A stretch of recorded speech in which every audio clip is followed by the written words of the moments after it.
হরে কৃষ্ণ, রাধে রাধে। আশা করি প্রাণ গোবিন্দের কৃপায় আপনারা সকলে ভালো আছেন। আবারও আসছে একাদশী ব্রত, এই কামদা একাদশী ব্রত। চৈত্র মাসের শুক্লপক্ষে কামদা একাদশী ব্রত পালনে অত্যন্ত পুণ্য ফল লাভ করা যায়, যা পাপ মোচন এবং ইচ্ছা পূরণের জন্য উপযোগী। এই ব্রত পালনের ফলে ব্রহ্ম হত্যার মতো জঘন্য পাপ থেকেও মুক্তি পাওয়া যায়। 2026 সালে 29শে মার্চ রবিবার এই ব্রত পালন করতে হবে। এই দিন ব্রত রেখে বিষ্ণুর পূজা করলে সকল মনোবাসনা পূর্ণ হয় বলে শাস্ত্রে উল্লেখ আছে। পালনের সময় 30শে মার্চ 2026 সোমবার সকাল 6টা 14 থেকে 7টা 9 মধ্যে পালন কাজ শেষ করতে হবে। হিন্দু পঞ্জিকায় বছরে 24টি একাদশী থাকে, তার মধ্যে কামদা একাদশীকে অন্যতম শক্তিশালী ও পুণ্যদায়ী বলে বিশ্বাস করা হয়। পদ্মপুরাণে ও বরাহ পুরাণে এই ব্রতের মাহাত্ম্য বিস্তারিতভাবে বর্ণিত হয়েছে। চৈত্র মাসের শুক্লপক্ষে কামদা একাদশীর ব্রতর মাহাত্ম্য পদ্মপুরাণে বর্ণিত হয়েছে। মহারাজ যুধিষ্ঠির বললেন, হে বাসুদেব, আপনি কৃপা করে আমার কাছে চৈত্র মাসের শুক্লপক্ষের একাদশীর মহিমা কীর্তন করুন। শ্রীকৃষ্ণ বললেন, হে মহারাজ, এই একাদশী ব্রত সম্পর্কে এক বিচিত্র কাহিনী বর্ণনা করছি, আপনি এক মনে তা শ্রবণ করুন। পূর্বে মহর্ষি বশিষ্ঠ মহারাজ দিলীপের কৌতূহল নিবারণের জন্য এই ব্রতকথা কীর্তন করেছিলেন। ঋষি বশিষ্ঠ বলেন, হে মহারাজ, চৈত্র মাসের শুক্লপক্ষের একাদশীর নাম কামদা। এই তিথি পাপ নাশক ও পুণ্যদায়িনী।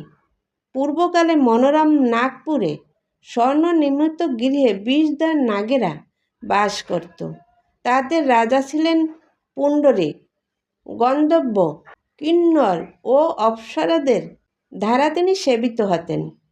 সেই পুরীর মধ্যে অপ্সরা সৃষ্ট ললিতা ও ললিত নামে গন্ধর্ব স্বামী স্ত্রী রূপে ঐশ্বর্যপূর্ণ এক গৃহে পরম সুখে দিন যাপন করত। একদিন পুণ্ডরীকের রাজসভায় ললিতা এক গান করছিল। এমন সময় ললিতার কথা তার মনে পড়ল। ফলে সঙ্গীতের স্বর, লয়, তাল মানের বিপর্যয় ঘটল। কর্কটক নামে এক নাগ ললিতের মনোভাব বুঝতে পারল। গানের ছন্দভঙ্গের ব্যাপারটি সে পুণ্ডরীক রাজার কাছে জানালো। তা শুনে সর্পরাজ ক্রোধ ভরে কামাতুর ললিতকে, রে দুর্মতি, তুমি রাক্ষস হও বলে অভিশাপ দান করল। সঙ্গে সঙ্গে সেই ললিত ভয়ঙ্কর রাক্ষস মূর্তি ধারণ করল। তার হাতে 10 যোজন বিস্তৃত মুখ, পর্বত গুহাতুল্য চোখ, 2টি প্রজ্বলিত আগুনের মতো ঊর্ধ্বে 8 যোজন বিস্তৃত প্রকাণ্ড এক শরীর সে লাভ করল। ললিতার এরকম ভয়ঙ্কর রাক্ষস শরীর দেখে ললিতা মহা দুঃখে চিন্তায় ব্যাকুল হলেন। স্বেচ্ছাচারী রাক্ষস ললিত দুর্গম বনে ভ্রমণ করতে লাগল। ললিতা কিন্তু তার সঙ্গ ত্যাগ করল না। ললিত নির্দয়ভাবে মানুষ ভক্ষণ করত। এই পাপের ফলে তার মনে বিন্দুমাত্র শান্তি ছিল না। পতির সেই দূর অবস্থা দেখে ব্যথিত চিত্তে রোদন করতে করতে ললিতা গভীর বনে প্রবেশ করল। একদিন ললিতা বৃন্দা পর্বতে উপস্থিত হল। সেখানে ঋষি সিংহমুনির আশ্রম দর্শন করে মুনির কাছে হাজির হল। তার চরণে প্রণাম করে সেখানে দাঁড়িয়ে রইল। মুনিবার জিজ্ঞাসা করলেন, হে সুন্দরী, তুমি কে, কার কন্যা, কি কারণেই বা এই গভীর বনে এসেছ, তা সত্য করে বলো। তদুত্তরে ললিতা বলল, হে পূর্ব, আমি বীর ধন্যা গন্ধর্বের কন্যা, আমার নাম ললিতা। আমার পতির পিশাচত্ব দূর হয় এমন কোনো উপায় জানবার জন্য এখানে এসেছি। তখন ঋষি বললেন, চৈত্র মাসের শুক্লপক্ষে কামদা নামে যে একাদশী আছে, তুমি সেই ব্রত যথাবিধি পালন করো। এই ব্রতের পুণ্যফল তোমার স্বামীকে অর্পণ করলে তৎক্ষণাৎ তার সমস্ত পাপ বিনষ্ট হবে।